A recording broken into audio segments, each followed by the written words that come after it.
ख़बर शामिल कंदासीं आवाज़ सिंध न्यूज़ चैनल मौजूद। कराची मलिर मां रिपोर्टर नजीब अहमद ख़ास के लिए जमात इस्लामी अल ख़िदमत पारां Sindh education foundation FAS school बाबू पातणी गोड में पढ़ंदड़ 170 ॿारनि जे हौसला अफ़ज़ाई जे लाइ लंच बॉक्स ऐं किताब बुक ज्योमेट्री बॉक्स समेत पेंसिल रबड़ शार्पनर ऐं स्कूल बैग ऐं उस्तादनि में कैश इनामात तक़सीम कया विया। तफ़सील मूजिब जमात इस्लामी अल ख़िदमत पारां मंगो पीर टाउन UC 13 जे बाबू पातणी गोड में क़ाइम school Sindh education foundation FAS में पढ़ंदड़ 170 ॿारनि जी हौसला अफ़ज़ाई जे लाइ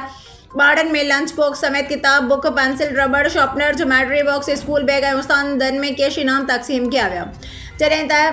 झंझार ॻोठ जे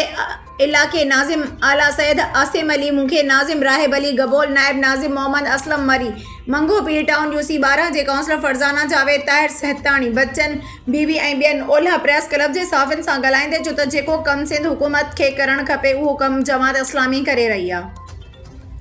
जॾहिं त जमात इस्लामी हुकूमत अंदरि न आहे तंहिं हूंदे बि तमामु घणा कम करे रही आहे। धीउ मुखे जी